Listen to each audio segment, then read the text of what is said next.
My mom disowned me for refusing to pay for my sister's wedding, so I took back my house and left them homeless and ruined. Hey, Reddit. Growing up, it was always obvious who my mom's favorite was. My mom, Karen, 62 female, has 2 kids, me, 42 female, and my younger sister, Rachel, 37 female. From the moment Rachel was born, it was like I didn't exist anymore. I don't mean to sound dramatic, but it's the truth. Rachel was born underweight and sickly, so naturally, my mom was really protective of her. I get it, it must have been scary for her, but instead of Rachel just being the baby of the family, she became the only child that mattered to Karen. Rachel was this fragile little thing, and Mom treated her like a princess. Everything revolved around Rachel, her needs, her wants, her moods. For instance, Rachel didn't like eating on her own, so Mom would hand feed her until she was well into middle school. If Rachel had a school project or homework, Mom would just do it for her. And if Rachel didn't feel like going to school, Mom would let her stay home, no questions asked. Meanwhile, there was me. I wasn't ignored per se. I had food, clothes, and the basic necessities, but emotionally, I was on my own. Mom never really took an interest in my life unless it had something to do with Rachel. One time, when I was about 10 years old, I had a dentist appointment that Mom forgot about because she was busy at a spa. I ended up waiting outside school for hours until a family friend noticed me and gave me a ride home. When I got back, Mom acted like it wasn't a big deal. She just said, "Oh, I thought you'd figure it out." My dad, Michael, may he rest in peace, was the only one who really saw me. He worked a lot, so he wasn't home as much as I wished he was. But when he was, he made an effort. Dad and I would sneak out for ice cream runs or watch movies together when Karen and Rachel were busy. He'd slip me extra money for school trips or birthdays and tell me not to mention it to Mom. Looking back, I think he was trying to make up for how overlooked I felt. But as much as Dad tried, the favoritism was impossible to ignore. Rachel got the best of everything. If I wanted something, I had to work for it or save up. Rachel? She'd just ask, and it would magically appear. One Christmas, I asked for a bike. Rachel asked for the same thing at the last minute. On Christmas morning, there was a shiny new bike under the tree for her. I got a pair of socks. When I asked why, Mom said, "You're older. You can save up and buy one yourself." It wasn't just material stuff, though. Karen was obsessed with Rachel's happiness. If Rachel had a minor issue, like a friend didn't text her back or she got a bad grade, Mom would jump into action to fix it. But if I was upset about something, I was told to stop being so dramatic or figure it out like an adult. I learned pretty quickly not to bother going to her for anything. Rachel soaked it all up, of course. Why wouldn't she? She was living the dream. She didn't have to lift a finger because Mom did everything for her. It got to the point where Rachel didn't even learn basic life skills. She didn't know how to cook, clean, or even manage her own schedule. Mom shielded her from everything, which made Rachel completely dependent on her. It wasn't until high school that I realized just how toxic the dynamic was. Rachel would cry to Mom about how hard her classes were, and Mom would do her assignments for her. When Rachel failed high school, Mom blamed the teachers, saying they didn't understand her unique needs. She even argued with the principal to get Rachel's grades changed. It didn't work, obviously, but it showed just how far Karen would go to protect Rachel from any kind of accountability. I, on the other hand, was expected to be independent. If I struggled in school, I had to figure it out on my own. If I wanted to do extracurriculars, I had to pay for them myself with babysitting money. And if I ever dared to complain, Karen would say, "You're the older sister. You need to set an example." By the time I graduated high school, I couldn't wait to leave. I got into a college in a different city, and I didn't look back. Moving away was the best decision I ever made. For the first time, I felt like I could breathe. I didn't have to constantly compare myself to Rachel or fight for scraps of attention from Karen. I could just be me. Meanwhile, Rachel stayed home.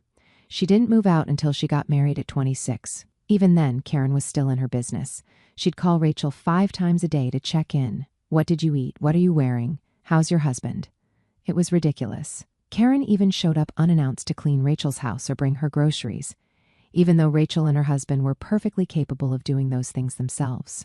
As for me, I was living my life. I finished college, got a job, and started building a future for myself. Dad stayed in touch, calling me regularly and even visiting me when he could. Karen? Not so much. She'd send the occasional text on my birthday or comment on my Facebook posts, but that was it. Honestly, I didn't care. I was happier without her constant criticism and favoritism weighing me down. Looking back, I think Karen's obsession with Rachel was about control. She wanted Rachel to need her forever, so she never let her grow up. Meanwhile, I was pushed out of the nest early, forced to fend for myself. It hurt at the time, but now I see it as a blessing.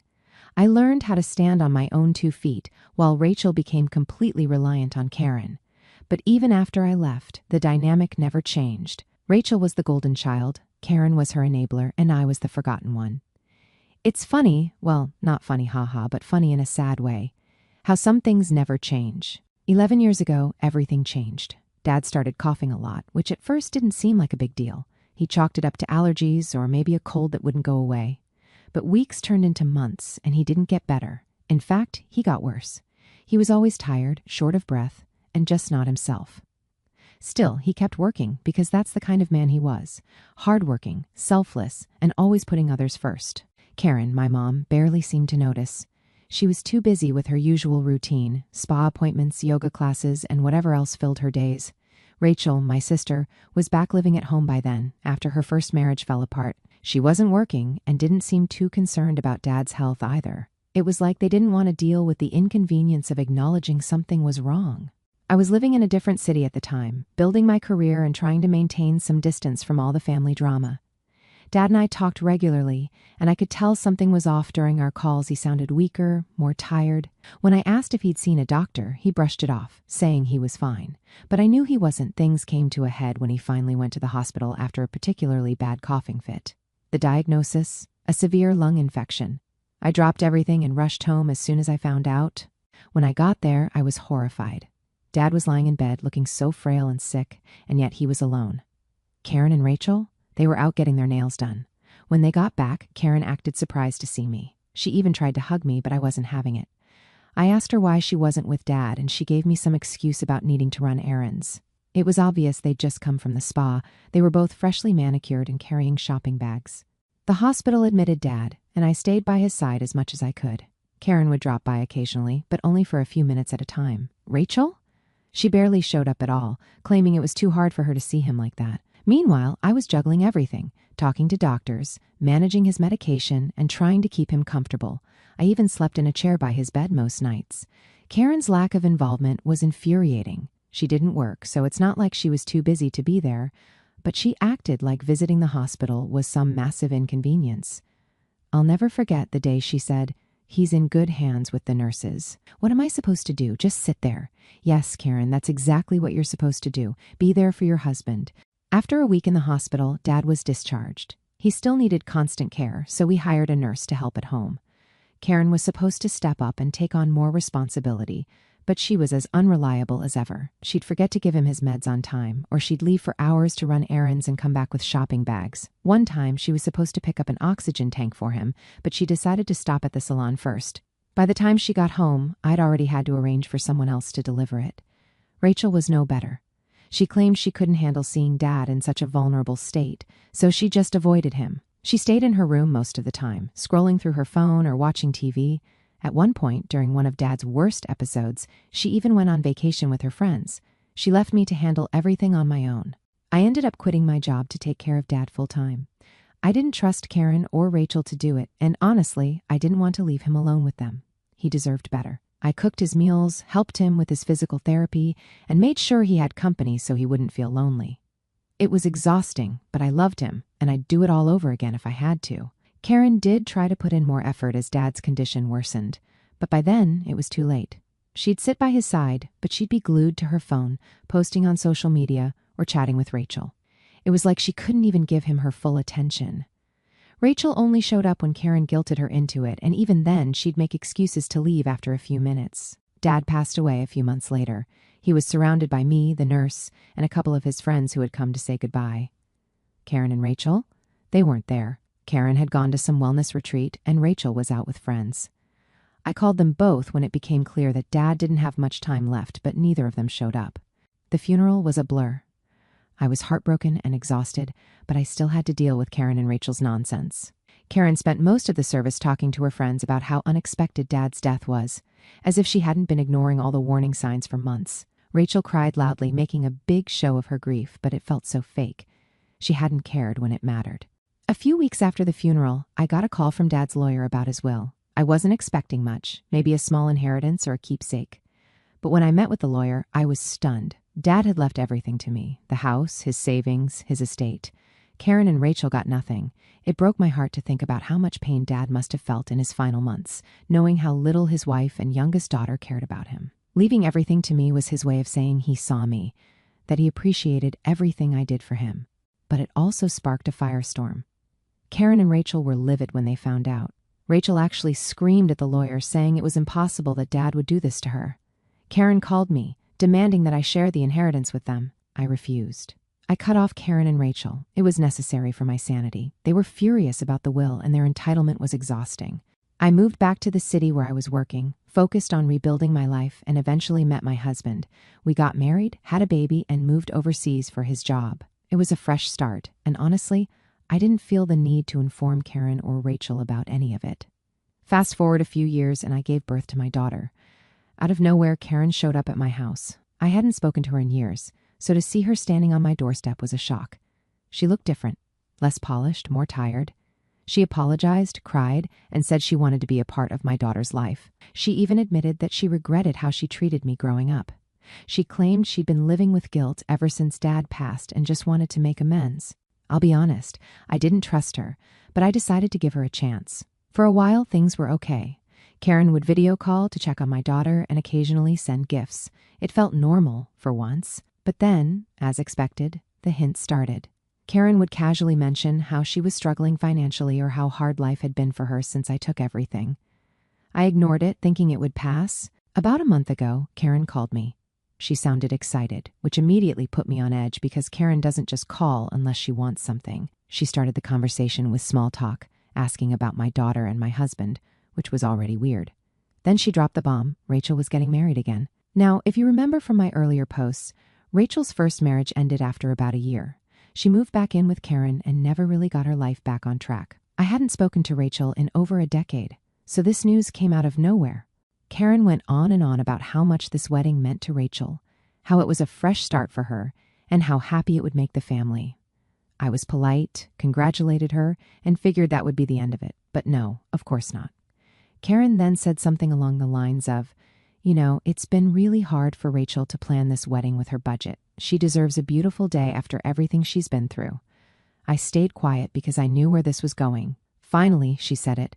I was hoping you could help out with the expenses. It's the least you can do, considering everything your father left you. I was stunned. First of all, Rachel and I don't even talk. Second, how entitled do you have to be to ask someone to pay for a wedding you're not even invited to? Because yes, Karen made it clear that I wasn't on the guest list. When I pointed this out, Karen tried to backpedal, saying, "Oh, we assumed you wouldn't want to travel with a baby, but of course you're welcome to come. You don't need an invite, it's your sister's wedding." I told her flat out, no, I'm not paying for anything. She tried to guilt me, saying it was my responsibility as the elder sister to help Rachel. She even brought up Dad's inheritance, claiming that I was hoarding the family fortune while Rachel struggled. I reminded her that Rachel and I had no relationship, and if she wanted help, she could reach out herself. Predictably, Rachel never did. Karen didn't take no for an answer. Over the next few weeks, she bombarded me with texts and voicemails, all variations of the same argument. I was selfish, I didn't care about family, and I was letting Rachel down. She even said, if you don't help, it'll ruin Rachel's big day, and everyone will know it's your fault. The thing is, Karen and Rachel were acting like I owed them something. But where were they when I needed help? When Dad was sick, I was the one who dropped everything to care for him. I was the one who stayed by his side while they went on with their lives. And now, after years of silence, they expected me to swoop in and save the day? Absolutely not. Karen escalated things by claiming that Rachel had already booked the venue and paid deposits for the decorations, caterers, and musicians. She said canceling everything would humiliate the family because the invites had already gone out. I asked her how they'd planned all this if they couldn't afford it. Her response? "We were counting on you." That was the final straw. I told Karen she could figure it out herself because I wasn't giving them a single penny. She started crying, saying that if I didn't help, she'd have no choice but to cut me out of her life. I laughed and said, "You already treated me like I didn't exist. What's the difference?" I hung up and blocked her. My husband supported my decision, but he did warn me that there might be backlash from extended family. He was right. A few relatives reached out saying I should be the bigger person and help out because family is family. But where was all this concern when Karen and Rachel were treating me like garbage? I ignored them and stood my ground. Karen's final message to me was a voicemail where she said, "If you can live with ruining your sister's wedding, then I guess you're not the person I thought you were." I haven't responded, and honestly, I don't plan to. I've spent too much of my life bending over backward for people who don't appreciate it. I'm done. After the wedding drama, I was done. Karen and Rachel had pushed me to my limit. I'd been letting them live rent-free in the house my dad left me for over 10 years. I guess part of me thought it was the easier option. I didn't want to deal with the drama of kicking them out, especially right after my dad died. But over the years, I realized they had no gratitude, no respect for me, and no intention of ever being decent. Let's rewind a bit. When Dad's will was read, Karen and Rachel were livid that he left everything to me. Karen argued it was her house because she'd lived there for decades. Rachel threw a tantrum, screaming about how unfair it was. But the truth is, neither of them deserved a penny. Dad left me the house because he saw how much I cared for him in his final months, while they couldn't even bother to show up most of the time. It was his way of saying, I see you and I appreciate you. Even after inheriting everything, I let them stay in the house. I thought maybe, just maybe, they'd change. Karen continued to act like the house was hers, renting out one of the rooms to cover her personal expenses and never once offering to pay me rent. Rachel treated me like a villain, spreading rumors among the extended family that I'd manipulated Dad into cutting her out of the will. They made no effort to mend the relationship, but they sure enjoyed living in a house they didn't pay for. Fast forward to now. After Karen's ridiculous request that I pay for Rachel's wedding and the endless manipulation attempts, I decided enough was enough. I called my lawyer and had an eviction notice drafted. When Karen received it, she lost her mind. She called me screaming, "You can't evict me. This is my home. I've lived here for 45 years. I calmly reminded her that the house was legally mine and that she had 30 days to vacate. Rachel, of course, jumped into the fray. She called me every name under the sun, accusing me of being heartless and greedy. According to her, I only cared for Dad to secure the inheritance. It was laughable. She was the one who barely visited Dad when he was dying, yet somehow I'm the bad guy. Karen tried every tactic to make me change my mind. First, she acted tough, saying, "I dare you to kick me out. I'm not going anywhere." Then she softened, claiming she was too old to start over and that the house was all she had left. She even cried about how she'd been renting out a room to make ends meet, as if that wasn't the same room I should have been collecting rent on for years. None of it worked. The final straw came when she tried to guilt-trip me by saying, "What would your dad think if he saw you throwing your mother out on the street?" I told her, "Dad left me the house for a reason. Maybe if you'd cared about him even half as much as you cared about spa appointments, he'd still be alive." I know that was harsh, but I was done sugarcoating things. Karen made her choices, and now she had to face the consequences. Rachel didn't take the eviction well either.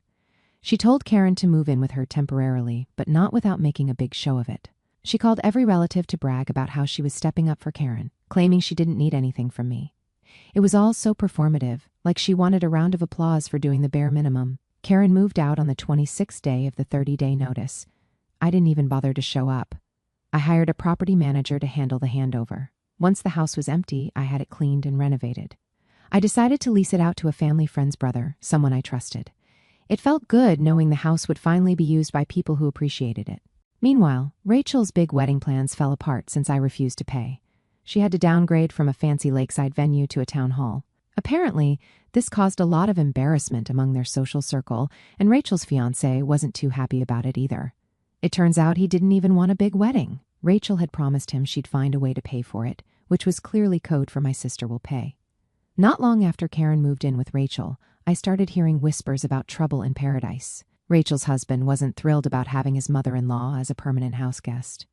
Karen, true to form, couldn't help but meddle in their lives. She'd criticize Rachel's cooking, comment on how Rachel's husband ran the household, and generally make herself a nuisance. A few relatives have tried to guilt-trip me into forgiving Karen and Rachel. They keep saying I've gone too far, that I should have let Karen stay in the house. But honestly, I don't care. These same people were silent when I was being mistreated, so their opinions mean nothing to me now. All right, everyone, before we dive into the final update, I have a small request. We put a lot of effort into finding these incredible stories for you every single day, and your support means the world to us. If you enjoy our content, please consider subscribing to the channel.